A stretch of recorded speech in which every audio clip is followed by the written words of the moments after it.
Dawn was breaking over the wide Idaho valley, painting the eastern rim of the sky in pale pinks and oranges.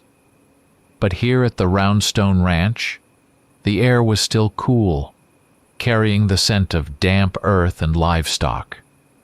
Dust, the inevitable companion of any major cattle drive, was already beginning to rise in thin wisps from the hooves of horses and the heavy boots of the cowboys, mingling with the morning haze.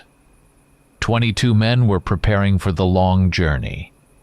Wade, the foreman, a middle-aged man with a weather-beaten face and calm, watchful eyes, gave his final instructions in a low, steady voice. He stood by the corral, observing his men check their cinches and rearrange gear in their saddlebags. Among them, Jeb stood out, an old hand with a gray mustache and hands covered in a network of wrinkles and old scars, the legacy of decades spent in the saddle. His movements were slow but sure, each gesture honed by experience.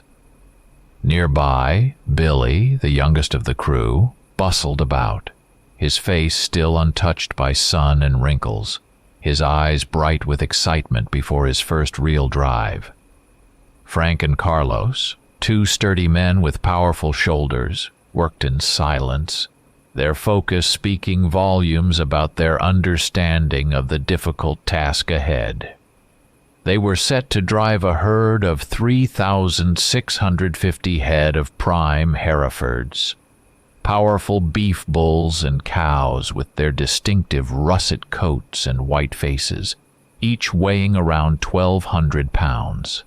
The animals, shifting restlessly from hoof to hoof in the vast corral, lowed, creating a deep hum that vibrated in the morning air.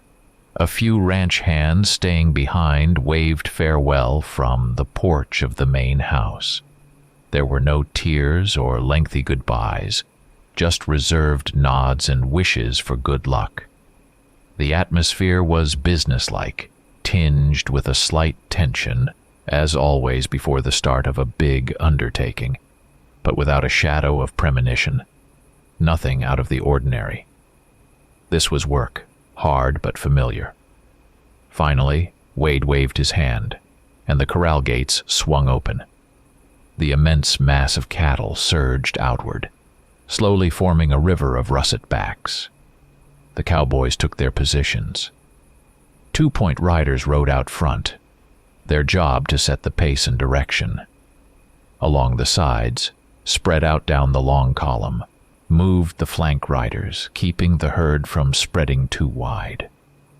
Bringing up the rear, swallowing dust, were the drag riders, pushing the stragglers, keeping an eye on calves and weaker animals. Billy was among them, assigned this not the most prestigious but important job. 3 quick border collies darted along the herd, expertly guiding the cows with light nips at their heels and sharp barks. The air filled with noise. The lowing of cattle, the whinnying of horses, the sharp shouts of cowboys, the whistle and crack of whips used more for sound than impact. A cloud of reddish dust rose above the moving column, marking its path across the sun-scorched foothill grass. The first miles dragged slowly under the strengthening sun. The landscape gradually changed. Flat plains gave way to hills covered in sagebrush and scattered pines. Ahead, the dark, jagged silhouettes of the Payette National Forest mountains were already visible. The trail grew narrower, more winding, forcing the herd to stretch into an even longer line. The first difficulties began. Rocky scree slopes where they had to watch the cattle carefully to prevent falls. Crossing shallow but swift streams, the water reaching the horses' bellies, while calves struggled, risking being swept away by the current. The cowboys worked smoothly together, their calls and the movements of their horses directing the flow of animals, preventing panic. By evening, having covered about 12 miles, Wade signaled a halt for the night. Scouts sent ahead had found a suitable spot, a small valley by a meandering creek, with grass thick enough for grazing. The work didn't stop. While some cowboys held the herd, keeping it from scattering across the valley, others unhitched the 2 wagons. The heavy chuck wagon, serving as the field kitchen, and the supply wagon, loaded with feed, tools, and other necessary gear. A large campfire was quickly built, dry branches crackling. The cook, a gruff man named Cookie, began preparing supper. A huge pot of beans and salt pork, strong black coffee in a soot-stained pot, hardtack biscuits. The aroma of food mingled with the smell of smoke and pine. Most cowboys unrolled their bedrolls right on the ground under the open sky. Only a few set up small canvas tents in case of rain. Wade assigned night watch duties. 3 men per 3-hour shift. Their task was simple but demanded vigilance. Patrol the perimeter of the camp and herd, keep the campfire fed, listen to the night sounds, ward off curious coyotes, and ensure the cattle didn't wander off or get spooked by shadows. Each man wore a revolver on his hip, a Colt or a Ruger, and many had a Winchester or Marlin rifle in a saddle scabbard.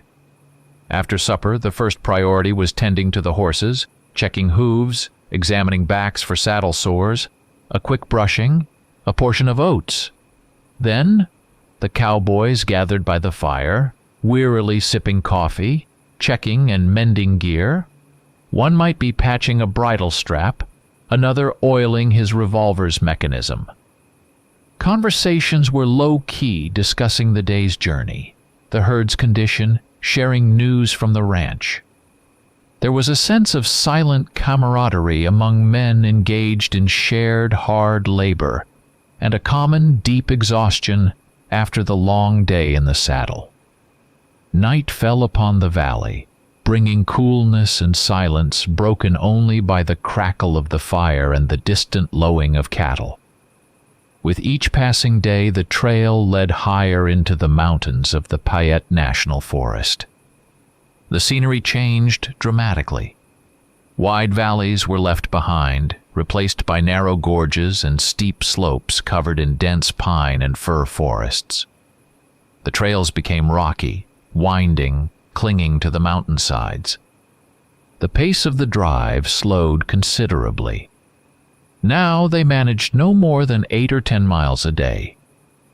On particularly dangerous sections, where the trail narrowed above a precipice or crossed slippery rocks, the cowboys had to dismount and lead their horses, placing each foot carefully.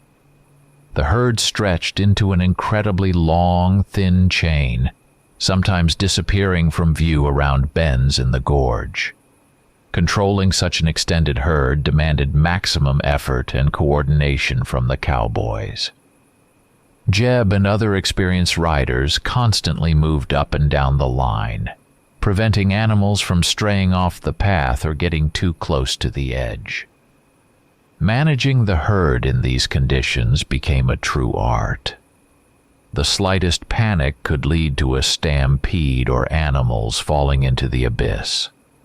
The cowboys used their full arsenal of techniques: low, calming calls, sharp cracks of whips above the cows' heads to get their attention and guide them, but never striking the animals.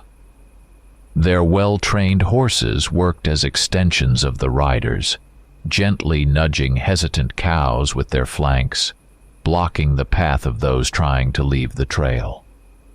Risk was a constant companion. A single misstep by a cow on a scree slope could trigger a small rock slide, capable of spooking the entire herd. The mountain weather proved unpredictable. During the day, on open stretches, the sun beat down mercilessly, drenching men and animals in sweat. But as soon as the sun dipped behind the peaks, the temperature dropped sharply. Nights became genuinely cold, with frost on the ground by morning.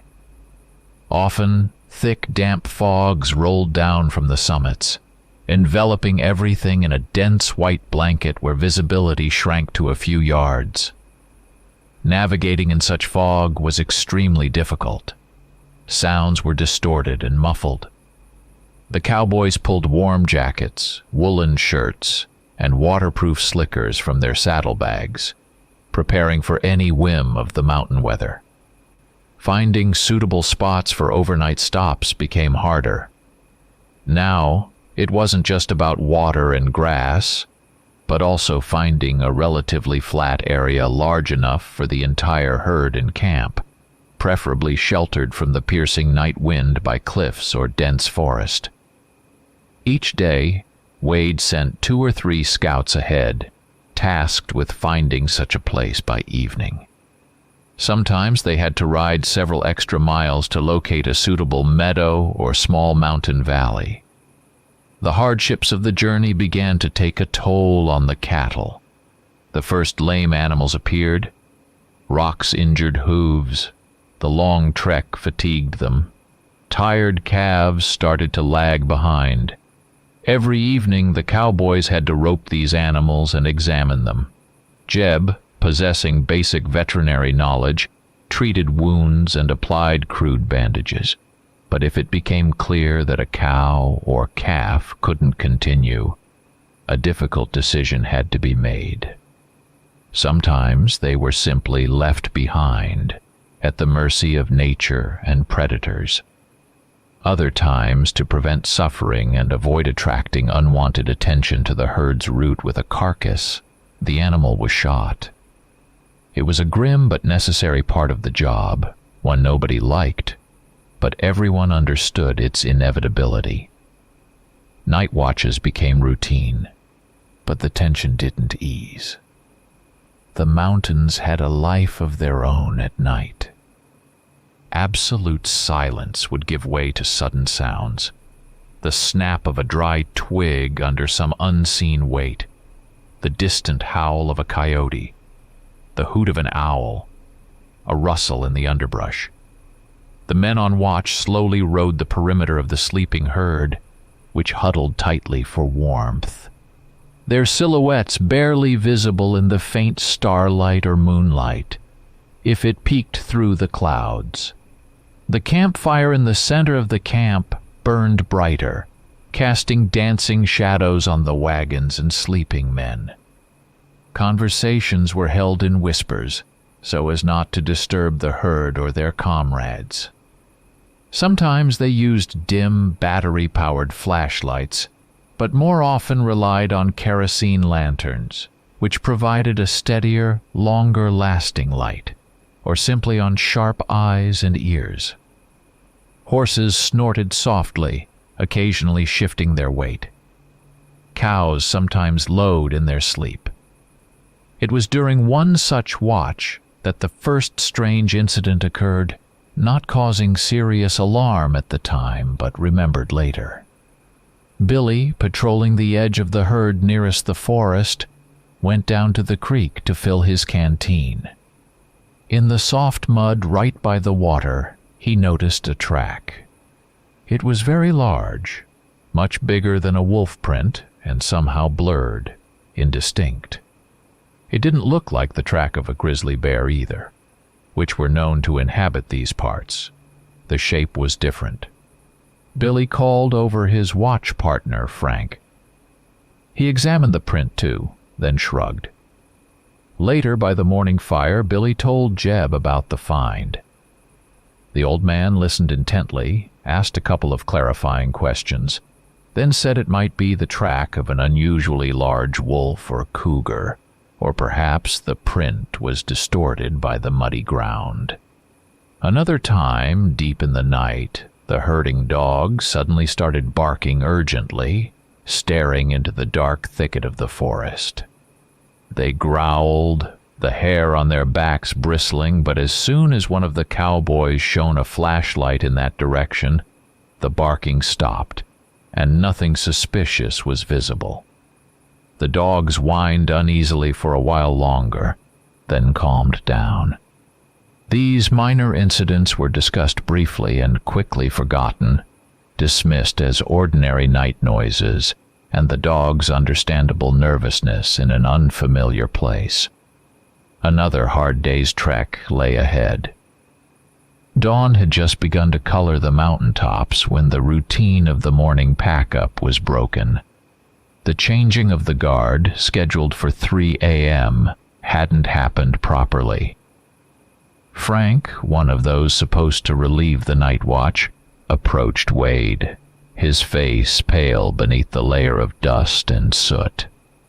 He reported that Pete, one of the cowboys on duty since midnight, hadn't returned to camp and hadn't woken the relief crew. His partner on watch, a young man named Sam, explained that shortly before their shift ended, around 2:30 a.m., they both heard a noise at the edge of the meadow near the forest wall, the cracking of branches, as if something large was moving through the undergrowth. Pete, being more experienced, told Sam to stay with the herd and keep the fire going while he went to check it out. He took his rifle and a kerosene lantern and headed towards the noise. Sam watched the flickering light of the lantern recede towards the trees, then disappear behind thick bushes. He waited for Pete for about 10 minutes, then another 10. The noise had stopped almost as soon as Pete left. Sam called out his name softly a couple of times, but there was no answer. He didn't dare leave the herd to search alone in the darkness, figuring Pete might have just moved further along the perimeter or been delayed for some reason. He waited until the scheduled shift change, but Pete never reappeared. Sam's words hung in the tense silence of the morning camp. Conversations died down. All eyes turned to Wade. The foreman, frowning, stared silently towards the forest for a few moments, then gave short commands. He assembled a search party of 5 men. Himself, old Jeb, as the most experienced tracker, Frank, Carlos, and another strong cowboy. The others were ordered to stay in camp, double their vigilance, and keep the herd under control. The cattle, as if sensing the general anxiety, lowed restlessly and bunched closer together. Wade instructed Cookie to make hot coffee for everyone. The wait could be long. The search party, armed with rifles and revolvers, moved out from the spot where Sam had last seen Pete. Jeb led the way, carefully studying the ground. The grass here was thicker, the earth softer after the recent night fog. Almost immediately they found Pete's tracks. The prints of his heavy boots were clearly visible. They led straight to the edge of the forest.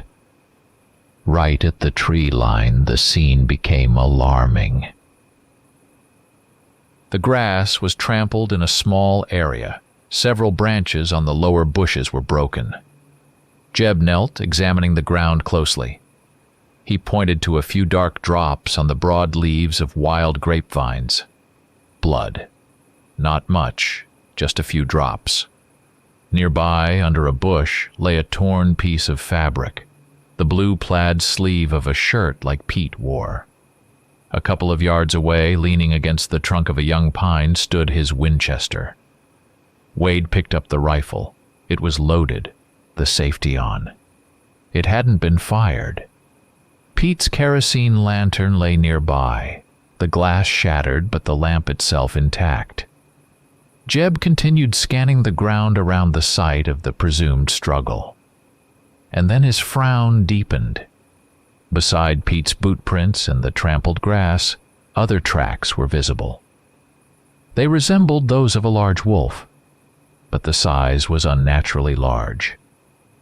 The claws had left deep gouges in the earth, far deeper than expected from even a very large wolf, as if the beast that left them possessed immense weight.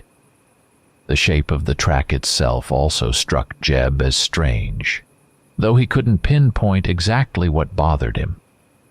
The tracks led from the struggle site into the dense, dark forest. The search party moved cautiously along them, pushing through the undergrowth. But after only 50 yards, the tracks vanished. The ground here became rocky, covered in a layer of dry pine needles, and even Jeb's experienced eyes couldn't pick up any clear prints. They combed the immediate area for about another hour, calling Pete's name, but the only answer was the silence, broken by the rustle of wind in the pine canopy. No other signs of a struggle, no body, not even another scrap of clothing. Pete had vanished. Returning to camp, Wade gathered all the cowboys. He told them what they had found and what they hadn't. The men's faces were grim. Speculation immediately began. Wolves. But why hadn't Pete, an experienced cowboy, even managed to fire the rifle he held in his hands? And why so little blood? A bear attack? Also unlikely for the same reasons. A bear usually leaves far more signs. Broken trees, clumps of fur, characteristic wounds on the victim if found. But here, almost nothing, except strange, huge tracks and a few drops of blood. Confusion mingled with growing fear. This wasn't like the usual dangers they were accustomed to. Something was wrong. Wade, trying to maintain calm and control, ordered security measures tightened. Night watches would now consist of 4 men at a time. Additional campfires would be lit around the perimeter to illuminate as much space as possible. Everyone was to keep their weapons ready and be extremely vigilant. Particularly unsettling was the behavior of the herding dogs. All day they stayed close to the men, whining, the hair on their backs often bristling. They growled towards the forest, but when the cowboys tried to put them on the trail, the dogs balked, tucked their tails, and refused to go deeper into the woods. The animals clearly sensed something that terrified them. The day passed in an oppressive atmosphere. The pre-dawn silence was shattered by a sound that froze the blood in the sleeping cowboys' veins. The wild, terrified neighing of a horse, cut short by a gurgling choke. Almost simultaneously, a short, sharp human cry rang out, instantly silenced. The camp exploded into activity. Cowboys scrambled from bedrolls and tents, grabbing weapons, eyes darting wildly through the half-light. The men already on watch were running towards the source of the sounds, the far side of the meadow where the horses not needed for night grazing were tethered. The first rays of sun were barely filtering through the dense canopy, painting the wisps of ground fog in shades of gray and pink. In this ghostly light, a horrifying scene unfolded. One of the horses belonging to Carlos lay on its side in a pool of dark, rapidly thickening blood. Its throat had been ripped open by a single monstrous bite, and its flanks and neck were slashed with deep, ragged wounds, as if from enormous claws. The dead horse's eyes were wide open, filled with frozen terror. Carlos, who should have been near his horse during his watch, was nowhere to be seen. The dying horse's screams and the man's cry had triggered panic in the herd. Thousands of cattle, previously dozing in a dense mass, surged into motion.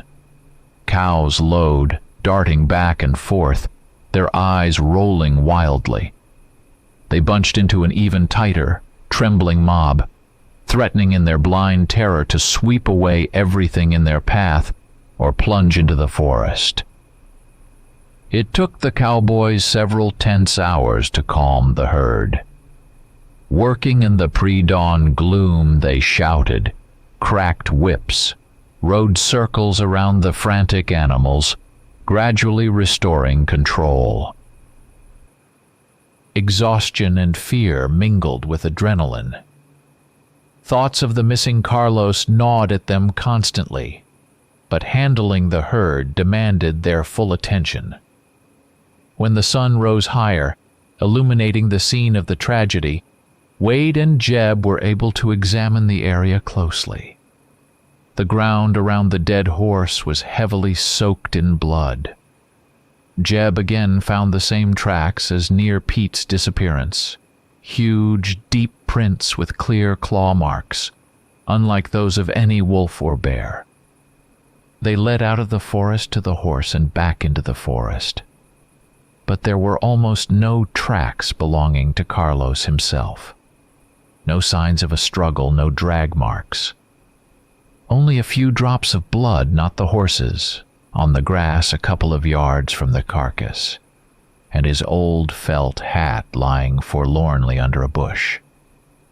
The scene was even stranger and more frightening than with Pete. Had an unknown creature killed a powerful horse with incredible ferocity but somehow ignored the man standing nearby? Or had it snatched Carlos away so quickly and silently that he hadn't even had time to resist? At that moment, Billy, the youngest cowboy, approached Wade. His face was pale, his voice trembling. He had been on watch at the opposite end of the camp, near the herd. Billy swore that shortly before the horse screamed, just as the sky began to lighten, he had seen something at the edge of the woods, a huge dark silhouette standing between the trees. It was significantly taller than a man, at least 7 feet tall, and stood on 2 legs. Billy first thought it was a bear standing on its hind legs, but the figure was too slender for a bear, and it didn't move like one.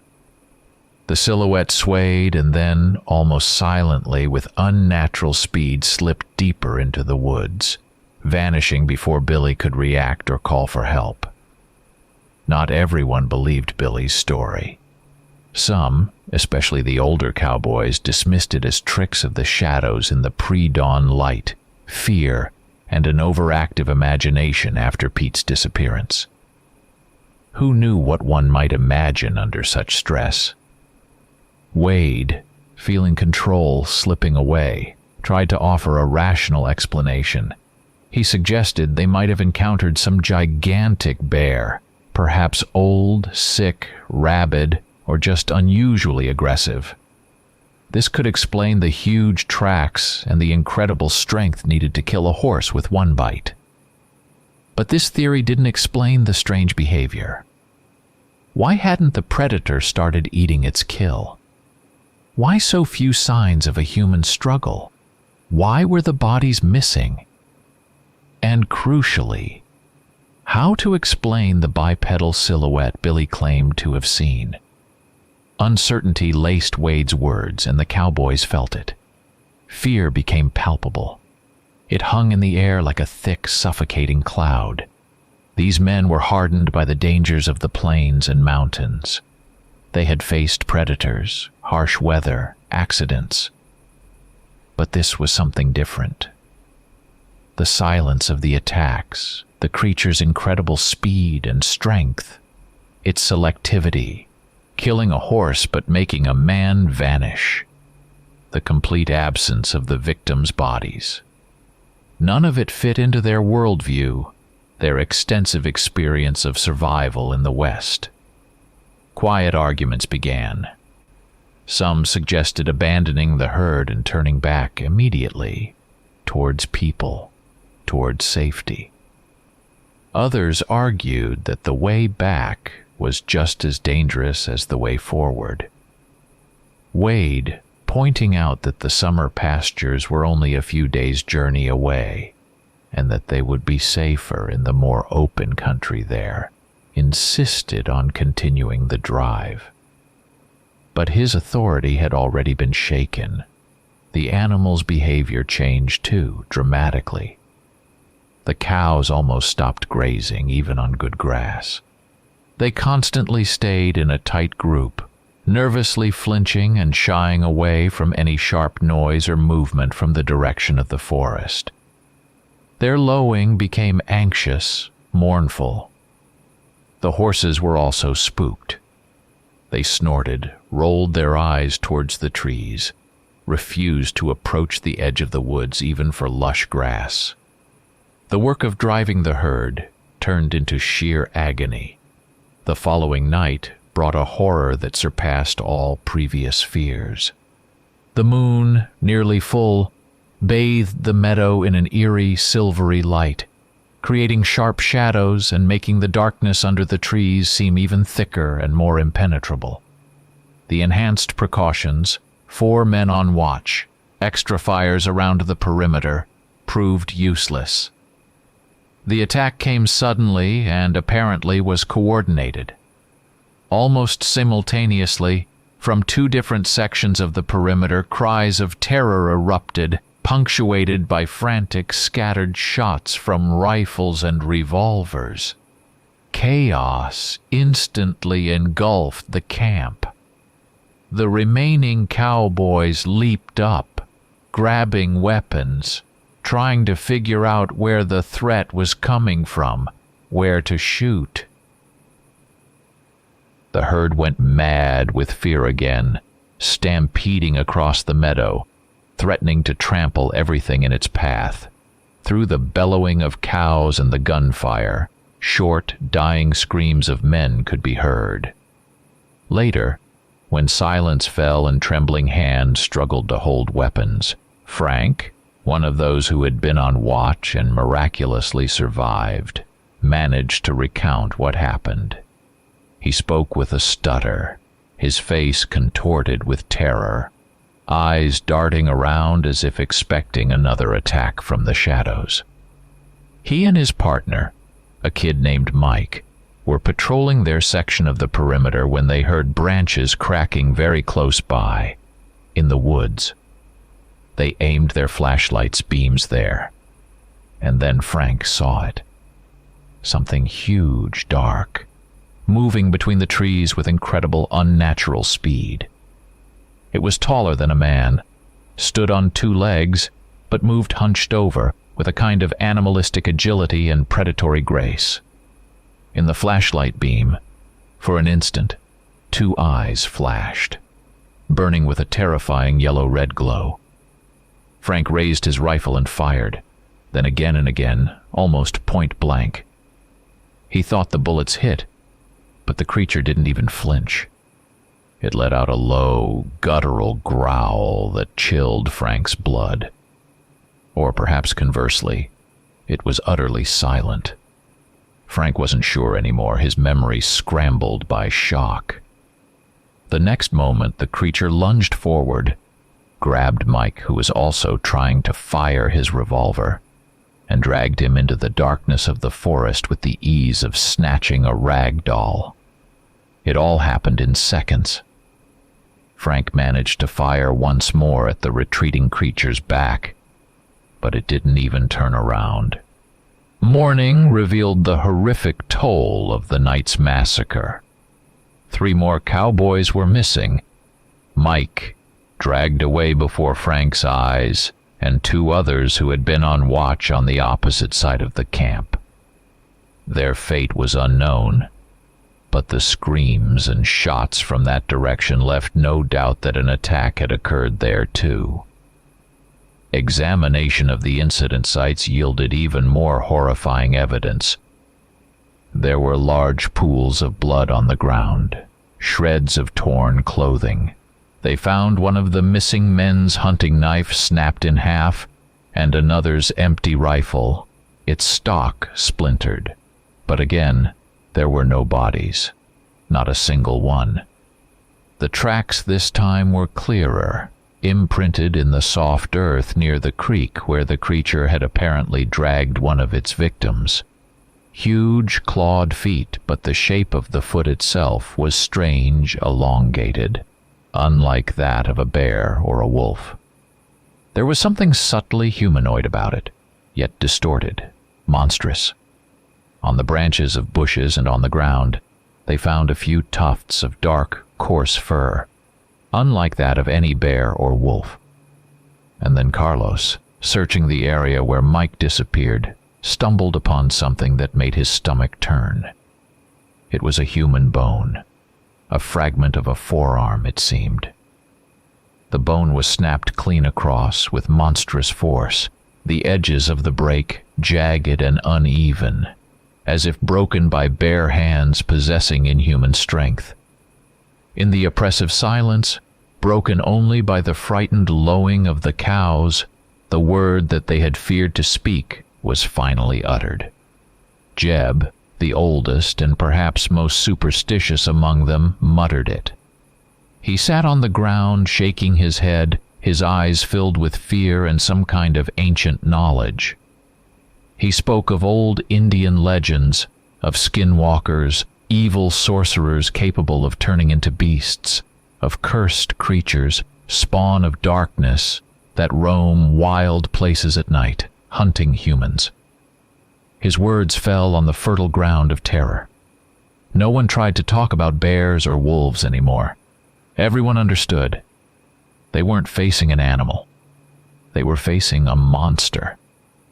This realization caused a psychological breaking point. Panic bordered on madness. One of the young cowboys wept quietly, face buried in his knees. Another, clutching a crucifix he wore around his neck, mumbled prayers. Several men just sat, staring blankly into space, catatonic. The discipline, so crucial for survival as a team, collapsed. Wade tried to rally the men, to talk about the need to stick together, but his words drowned in the shared grief and fear. His authority, recently unquestionable, now meant nothing against the face of supernatural horror. Thoughts of the herd, the purpose of the drive, the job, all faded into irrelevance. Now it was only about survival, and as if to compound everything, one of the two portable gasoline generators, which powered a few electric lamps and the short-range radio, sputtered and died completely. Attempts to fix it failed. Fuel for the second generator was running low, and the radio, which Wade had been trying to use for days, continued to pick up only static and hiss. The mountains reliably blocked the weak signal. They were alone, completely cut off from the outside world, trapped in the mountains with a monster. The hope of simply continuing the journey and escaping this cursed forest died with the latest victims of the night's massacre. Wade, mustering the last vestiges of his will and authority, made the only decision that seemed possible. Stop moving and try to fortify their position. They no longer drove the herd, allowing the cows to bunch into an anxious mass on the meadow. They chose the most open spot, a wide river terrace where the forest receded several dozen yards. The two wagons, Chuck and Supply, were positioned to form a small semicircle facing the river. The gaps between and around the wagons were barricaded with felled saplings and thorny brush, creating a semblance of fortification. Inside this makeshift stronghold, they built two large bonfires, keeping them burning day and night. All remaining weapons were loaded and kept close at hand. The survivors, fewer than 15 now, knew this wasn't a fortress, more like a trap, but it offered at least the illusion of safety. Life became a continuous watch. Sleep was a luxury. They slept in snatches, taking turns, without removing clothes, weapons always nearby. The mountains reliably blocked the weak signal. They were alone, completely cut off from the outside world, trapped in the mountains with a monster. The hope of simply continuing the journey and escaping this cursed forest died with the latest victims of the night's massacre. Wade, mustering the last vestiges of his will and authority, made the only decision that seemed possible. Stop moving and try to fortify their position. They no longer drove the herd, allowing the cows to bunch into an anxious mass on the meadow. They chose the most open spot, a wide river terrace where the forest receded several dozen yards. The two wagons, Chuck and Supply, were positioned to form a small semicircle facing the river. The gaps between and around the wagons were barricaded with felled saplings and thorny brush, creating a semblance of fortification. Inside this makeshift stronghold, they built two large bonfires, keeping them burning day and night. All remaining weapons were loaded and kept close at hand. The survivors, fewer than 15 now, knew this wasn't a fortress, more like a trap, but it offered at least the illusion of safety. Life became a continuous watch. Sleep was a luxury. They slept in snatches, taking turns, without removing clothes, weapons always nearby. The constant tension frayed nerves. Every rustle in the woods, every snap of a twig, every cry of a nightbird made men jump and grab their rifles. Eyes ached from the smoke of the fires and lack of sleep. Men started seeing shadows where there were none, imagining movement at the edge of light and darkness. Paranoia slowly crept through the camp. They felt its presence. The monster hadn't left. It was somewhere nearby in the surrounding darkness, and it was watching. Sometimes, peering into the blackness beyond the firelight, someone would catch the momentary glint of two eyes reflecting the flames. Sometimes, strange sounds reached them. The dull crack of heavy branches breaking under immense weight somewhere deep in the forest. A low, vibrating growl that made hair stand on end. Or something utterly inexplicable. A soft whisper on the wind, like distorted human voices, but impossible to make out the words.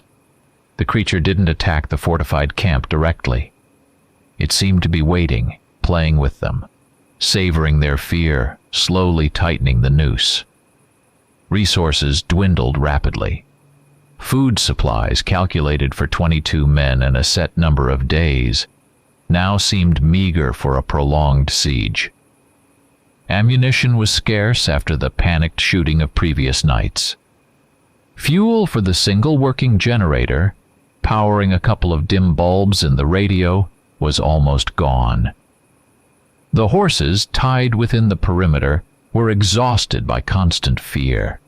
They barely ate their meager feed and constantly twitched their ears, eyeing the forest warily. The herd of cows, left unattended outside the makeshift fort, began to scatter. In the mornings, the cowboys found signs of the monster's nightly hunts. Mangled carcasses of cows discovered here and there around the edges of the meadow. It seemed the creature killed them less for sustenance than for sport, or perhaps to remind the men of its power and their helplessness. Fear and despair began to shatter the last remnants of unity within the group. Conflicts arose.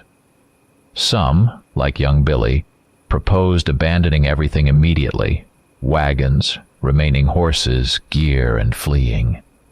Fleeing scattershot. While the second generator still had fuel, two cowboys, one with some technical skill, tried to fix the main radio, hoping the problem was with the unit, not the signal. Simultaneously, Wade and Jeb decided to climb the highest rocky peak visible a few miles from camp to try and catch a signal with the portable radio from there. This sortie ended tragically. The group heading for the peak was ambushed. Only Wade returned, wounded in the shoulder by a rock, a wild look in his eyes. Jeb, the old, experienced cowboy, was dead. Wade stammered that the creature had been waiting for them up there, among the rocks, that it moved with incredible speed, and that Jeb had fallen into a chasm trying to distract the monster. The attempt to fix the radio in camp also failed. The generator finally died, plunging the camp into even greater reliance on the bonfires. The realization that passively waiting in the camp was tantamount to a slow death. From starvation when the food ran out, from madness born of fear, or from the next inevitable attack by the monster, forced the remaining cowboys to reconsider their tactics. Sitting and waiting for the end wasn't in their nature. Frank, his resolve growing as hope dwindled, put forth a desperate proposal. He believed their only chance was to try and hunt the creature during the day, when it might be less active or vulnerable, and set an ambush. Attack first, use the element of surprise. The idea was extremely risky, bordering on suicidal, given their previous experiences and the creature's apparent invulnerability to bullets. But the alternative, sitting and waiting for the monster to pick them off one by one at night, seemed even worse. After a short, tense discussion filled with fear, despair, and anger, most agreed with Frank's plan. Wade, broken by Jeb's death and his own wound, nodded silently. Preparations for the hunt began. They selected the 5 strongest and best shots, including Frank and Carlos, who had become silent and grim after the night massacre, but whose hands gripped his rifle tightly. They distributed the best of the remaining weapons, a few Winchesters, a couple of shotguns loaded with buckshot and revolvers. Ammunition was critically low. Every shot had to count. With Jeb gone, Frank himself volunteered to lead the group, relying on the tracks the monster left near the mangled cows the previous night, and his general knowledge of the terrain. He did so with a heavy heart, understanding the danger and the slim chance of success. But someone had to take charge. The small group left the camp shortly after sunrise, leaving Wade and a few others to guard the makeshift fort. They moved slowly and cautiously, trying to make as little noise as possible. The surrounding forest seemed quiet, but it was a deceptive, tense silence. Every snap of a dry twig underfoot, every sudden cry of a jay or tap of a woodpecker made the cowboys jump and raise their weapons. Frank led them along the trail, which was clearly visible on the ground, damp with morning dew. The huge clawed prints led deeper into the forest, towards the rocky foothills. But soon the trail began behaving strangely. It would be clearly imprinted on soft soil, then suddenly vanish completely on stretches covered with rocks or dry pine needles, only to reappear unexpectedly off to the side, as if the creature moved in leaps or even flew through the air. Sometimes the trail ended abruptly at the base of a sheer cliff that neither man nor beast could climb. By noon, the cowboys began to realize they weren't hunting the monster. It was playing with them, leading them in circles, watching their every move. They found fresh signs of its presence. A huge tree with thick branches freshly snapped off 10 feet up. New giant tracks crossing their own path. Sometimes they even thought they caught a flicker of rapid movement in the dense undergrowth ahead or to the side. But the creature itself remained unseen. The feeling of being watched from behind every tree, from every shadow, became unbearable, weighing heavily on their minds. Deciding to risk it, Frank chose a spot for an ambush, a narrow ravine with thick brush on the slopes, which, judging by the tracks, the monster had recently passed through. They spread out, taking cover behind rocks and tree trunks, weapons ready. The tense wait stretched agonizingly long. The silence of the forest pressed in on them, but the monster never appeared. Either it sensed the trap and went around, or it was preparing its own surprise. And it did.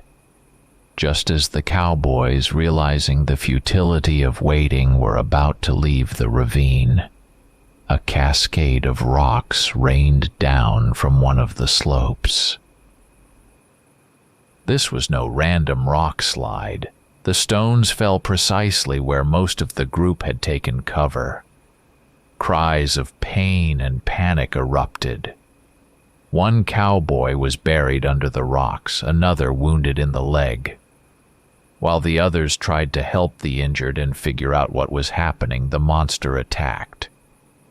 It didn't come from the expected direction, but leaped down from the nearly sheer slope above, landing among them with incredible agility.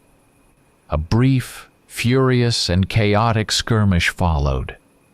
Muzzle flashes illuminated the huge, dark figure darting through dust and shadows. The monster's snarls mingled with the men's screams and the roar of gunfire. The cowboys fired almost point blank, but the bullets seemed to inflict no visible harm, only enraging the creature further. It moved with inhuman speed, its clawed hands tearing through air and flesh. Carlos, closest to it, was crushed by a single blow from a massive paw and thrown against the cliff face. Another cowboy was seized and dragged into the bushes before anyone could react. The hunt turned into a complete disaster. Frank, seeing the hopelessness of resistance, yelled the command to retreat. The three survivors, Frank, Billy, and the cowboy wounded in the leg by the rockfall, fled in panic back towards the camp, abandoning the man trapped under the rocks and not daring to look back at the fate of Carlos and the man dragged away. They ran blindly, driven by terror. They thought they heard the heavy footsteps and snarls of the monster behind them, but it didn't pursue them closely. It seemed to let them go, prolonging their agony, knowing they were doomed anyway.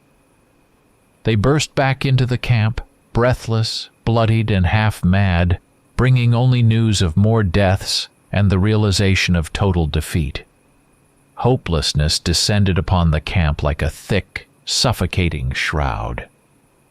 After the failed hunt and the deaths of several more comrades, including Carlos and likely the man under the rockfall, no more than 7 or 8 men remained alive.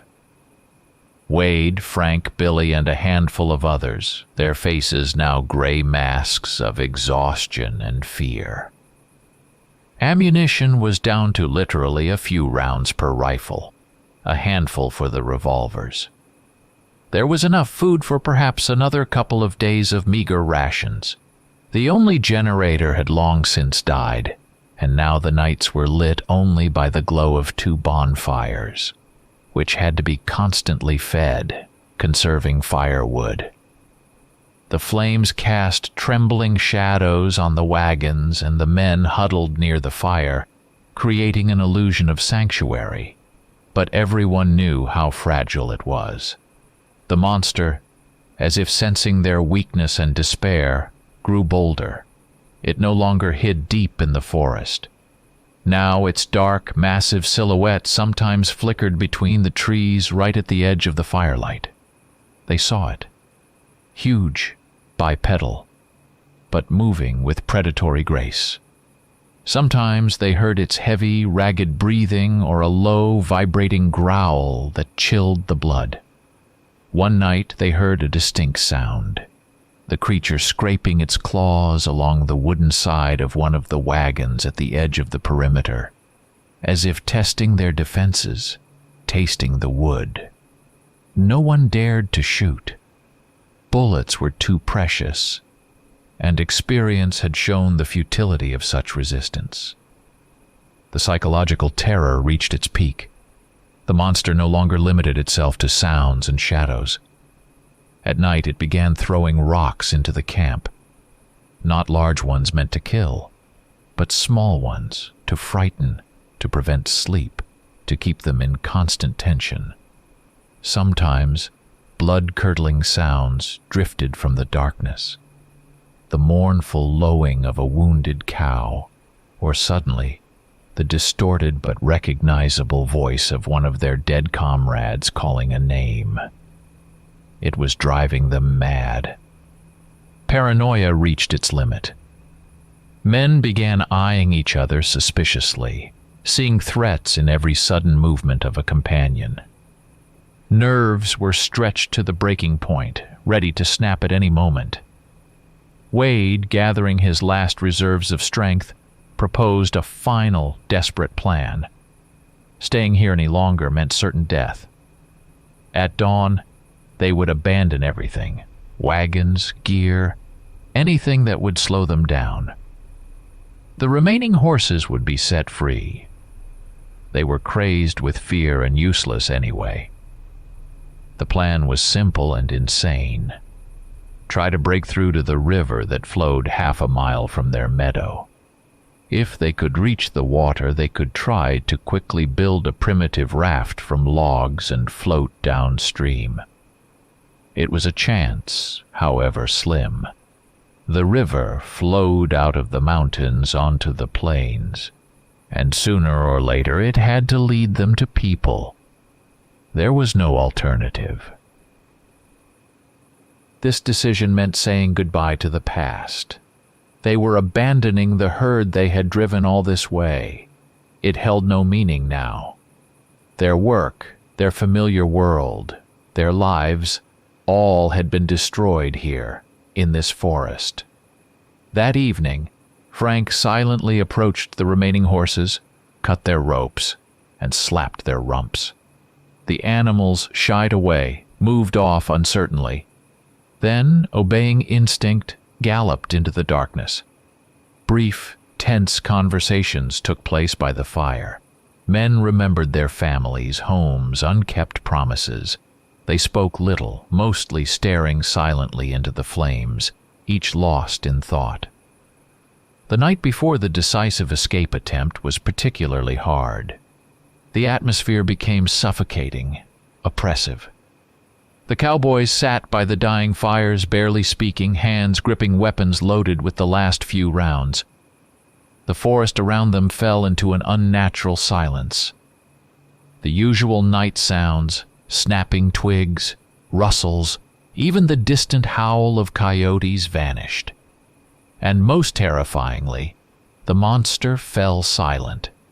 There was no growling, no breathing, no flickering silhouette at the edge of the light.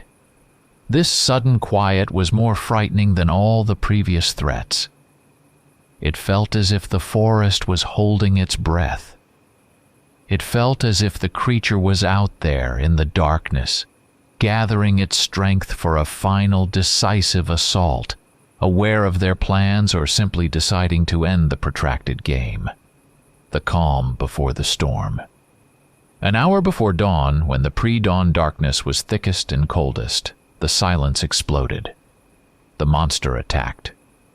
This time, it wasn't watchful terror, but a furious, devastating assault. A huge, dark figure burst into the camp, vaulting over the makeshift barricade with an ease unexpected from such a massive creature. Simultaneously, screams and sounds of struggle erupted from the other side of the camp. The attack was coordinated again, or perhaps there were multiple creatures. Chaos engulfed the remnants of the camp. The last, desperate shots rang out, but they were useless in the darkness and confusion. The wagon nearest the breach was overturned with a deafening crash. Burning embers from the fire scattered everywhere, snatching nightmarish scenes from the gloom. Flashing claws, agonized screams, falling bodies. The plan to escape to the river collapsed in the first seconds of the attack. An organized retreat became impossible. Those still on their feet instinctively scattered, running for their lives. The focus shifts to Frank. He saw Wade fall, struck down by a monstrous blow, saw Billy stumble and disappear beneath the shadow that fell upon him. Driven by pure adrenaline and terror, Frank bolted from the camp, away from the river, simply towards the saving darkness of the forest. A frantic race for survival began. Frank ran blindly through the dense undergrowth, stumbling over roots, scratching his face and hands on thorny branches. The forest, so recently a prison, was now his only cover. He heard sounds of pursuit behind him. Heavy footsteps, cracking branches, a low growl. He heard the screams of other cowboys, sometimes to his left, sometimes to his right, abruptly cut short. One by one, the voices of his comrades fell silent in the darkness. He ran without looking back, knowing any hesitation would cost him his life. His lungs burned, his legs buckled with fatigue, but fear drove him onward.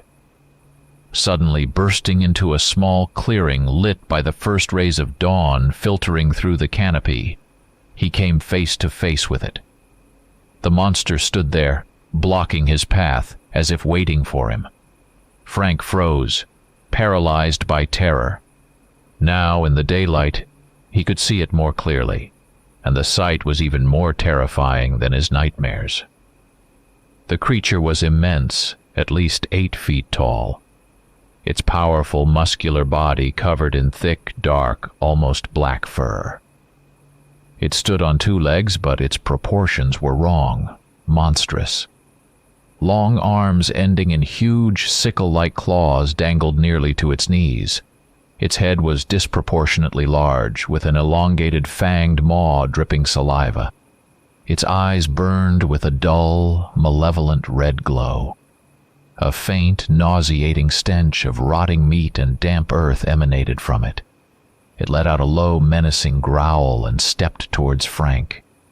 In a desperate surge, Frank raised his revolver, the last weapon he had, and fired almost point blank, aiming for the creature's chest. The bullet struck with a dull thud. The monster roared in rage and pain. A dark patch of blood appeared on its chest, but the wound seemed only to infuriate it further. It lunged at Frank.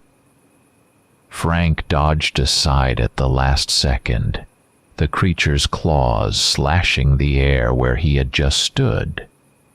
He fired again but missed. The gun was empty. Tossing the useless revolver aside, Frank ran again, weaving between the trees. He heard the roar of the wounded beast behind him. He ran with his last ounce of strength, numb to the pain of cuts and bruises. His mind began to blur. Spots swam before his eyes. The forest seemed an endless green labyrinth eager to swallow him. He fell, hitting his knee hard on a rock, but scrambled up instantly, driven by animal terror.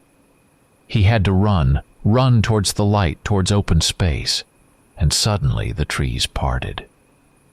Frank stumbled out of the forest thicket onto the bank of the very river they had failed to reach. Wide, swift, sparkling in the morning sun. He collapsed onto the pebbles at the water's edge, gasping for breath, unable to take another step. He looked back, expecting to see the pursuing monster at the edge of the woods, but it wasn't there. The forest shadow lay just a few yards behind, dark and ominous, but the creature hesitated to step out into the open, sunlit space. Frank couldn't hear its growl, but he felt its presence there, in the dense thicket, felt its unseen, hate-filled gaze upon him. He lay on the bank, trembling uncontrollably, listening to the rush of the river and the frantic pounding of his own heart. He was alive, alone. He lost consciousness. Frank wasn't found for 2 days. A pair of loggers checking a remote section downstream discovered him.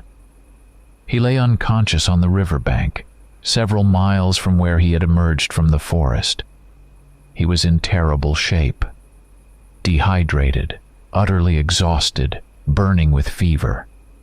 His clothes were rags, his body covered in bruises, scrapes, and deep scratches. His shoulder and leg bore bite marks, the edges inflamed and unnaturally dark. They healed poorly even later. He was in a state of profound shock, unresponsive to voices, merely trembling and occasionally muttering incoherently through dry, cracked lips. The loggers took him to the nearest hospital in the small town at the foot of the mountains. For the first few days, Frank remained mostly silent, staring at the ceiling with empty, unseeing eyes or flinching at any sharp noise, any touch. Doctors diagnosed extreme exhaustion, dehydration, and severe shock. When he recovered enough to speak, he was called into the local sheriff's office. What he told them sounded like the ravings of a madman. Haltingly, jumping from one thing to another, he spoke of a monster. Tall, covered in dark fur, with glowing red eyes and enormous claws. He described the creature's inhuman strength and speed, its incredible resilience. He recounted how it had hunted them at night, killing his comrades one by one, dragging the bodies into the forest. He said the monster, repeating the word over and over, terror raw in his voice. The sheriff, an older man with a weary face, listened patiently but with obvious skepticism. He'd seen plenty of strange things during his years of service in these parts, but Frank's story was beyond anything. The official version of events, which began to form almost immediately, was far more mundane.